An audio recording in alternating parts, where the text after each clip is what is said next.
It is the year 2007, November 13 to be more specific. Up to this day there had been more than a dozen recognized Dragon Ball games, but none of those titles would even be compared to the feat achieved by the game we are about to analyze in today's video. For PlayStation 2 consoles and later on Nintendo Wii, Budokai Tenkaichi 3 would arrive.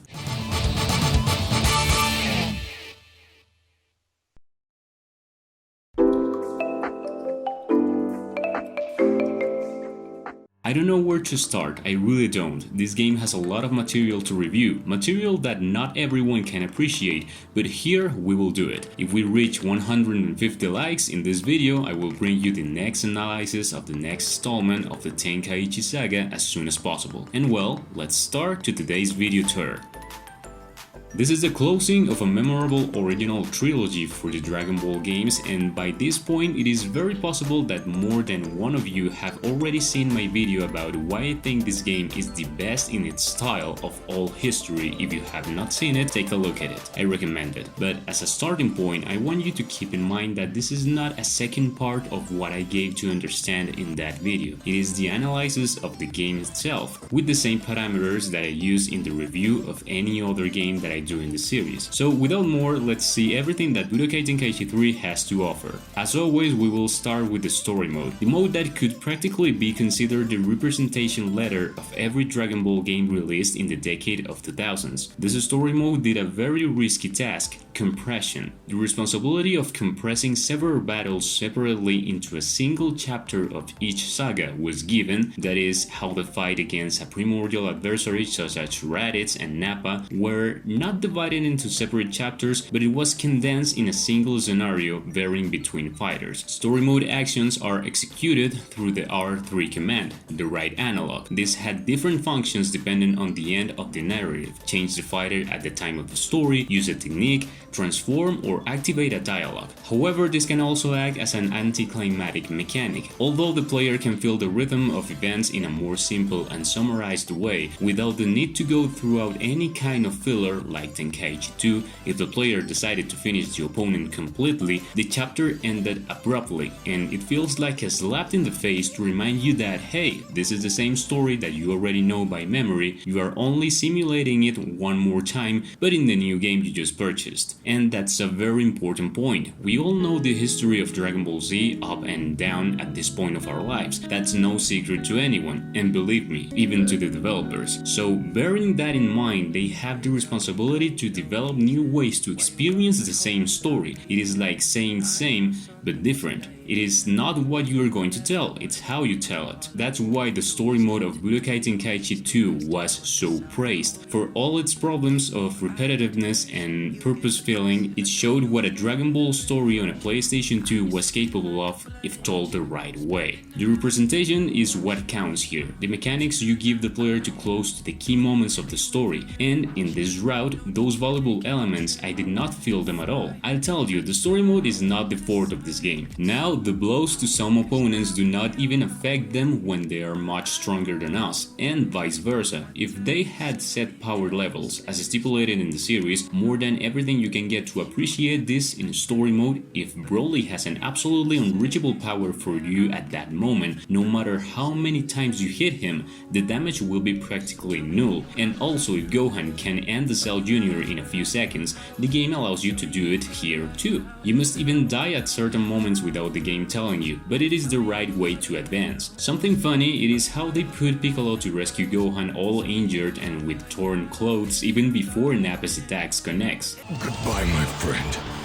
The slides before a chapter still exist, with the difference that now a different character guide you throughout each saga and not just Goku as it happened in the past. I like what they did with one of the main chapters of the Frieza saga, for example. They let us use him and go through each of his transformations as the fight progresses, facing Vegeta, Piccolo, Krillin, and Gohan until you reach the final form. If you ever see my review on Naruto Ultimate Ninja Storm 3, you will remember that at a certain point I complained about how the representation of Madara Uchiha's arrival in the war was handled, and I mentioned how I personally would have done it. And within that explanation I mentioned the importance of giving the player power at certain moments in the story, even if that involved becoming the antagonist of the story for a period of time. It is not personally an element that leaves you out of context. It is a very good resource to make a more authentic and enjoyable experience, and those from Spike understood it perfectly with this chapter, letting us use the baddest bad ever so far. In fact, there are many chapters in the Tenkaichi 3 where we have to use the villains,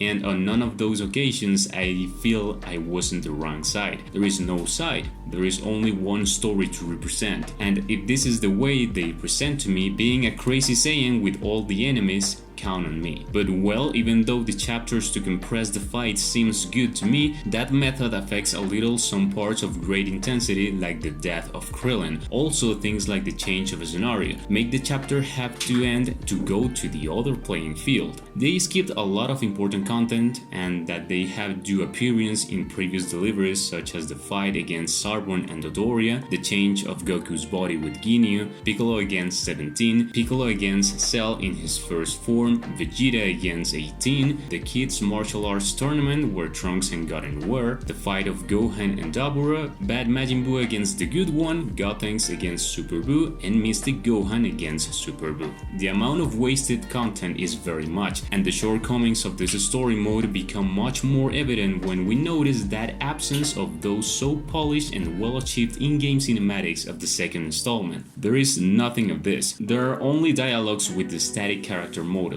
no more. Still, the original Dragon Ball saga seems to me the right decision to make use of the characters from the origins of Dragon Ball and give them a context, which we will talk about in a moment. Even so, I would have liked that the story mode could start from here to follow the chronological order of things and not have started in the Saiyan saga as always. I would have also appreciated if they included more relevant battles like the one of Goku against Jackie Chun in the tournament and the final against Ten Shin Han. To conclude this story mode part, the What If saga seems something interesting to me, although I know in advance that this concept was originally seen in Tenkaichi 2. Unlike that, the one now I do not feel like a forced feeling. I see it more as a curiosity and interesting scenarios if you start thinking. Either protecting Goku from its 16, or what would happen if Devilman made his special attack with Frieza and his father being full of evil. I did not feel it like something enjoyable and not as heavy feeling as it happened to me in the second game. And well, with our new interactive loading screens from Goku eating, Vegeta doing push-ups and Gohan drawing swords, we will talk about the other elements within the game experience.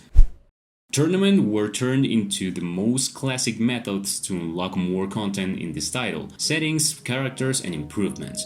You could return at different times of the day to see what tournament was live at that moment. Although there was always the option to play a free tournament, the Dragon Balls are continued to be used in the same way as in Tenkaichi 2. They also grant you wishes to unlock more little things, in addition to you having the possibility of seeing the three dragons, Shenlong, Red Shenlong, and Purunga. Now going to talk about the gameplay and the combat system, which is actually what makes this game the jewel known today, although the change between each installment so far has not been very noticeable, at least graphically speaking. At the mechanical level, the evolution is more than notable when playing. You have to start from a very important point. Since the first Tenkaichi, the combat system was already very ambitious, and if it were not for some troubles on the road of which I talked in the first chapter of the saga, it would have been a hit at first, because it was already an addictive, spectacular, and easy to integrate gameplay, but this was a saga that evolved year after year, although unfortunately its next-gen games would not show a very notable improvement in this aspect in the future. Budokai Tenkaichi 3 is the peak of an impressive gameplay. The changes compared to its predecessor are reflected everywhere. In the fights, new combinations of square and triangle were included. Now the neutral combo of all the characters ends in a teleportation and hit that sends the rival away. There is a counter to counterattack the rival's hit at the right time. The transformations are now more faithful to the manga, and not all are the same. Several existing characters had a change in their moveset to represent movements more close to the original material. Some characters now had many versions like Goku and Vegeta to represent the abilities they had at the moment. Now it was possible to make infinite chases tags with maximum ki. The number of costumes and different outfits that can be chosen from is tremendous, and they added over a dozen new characters to generate the largest character roster ever seen in a Dragon Ball game. game, with 161 playable characters in place. As you can see, the changes were not few, and these changes are responsible for balancing the gameplay of the most complete Tenkaichi up to now, generating fights of epic proportions. The new characters previously referenced were Future Gohan, Chi-Chi,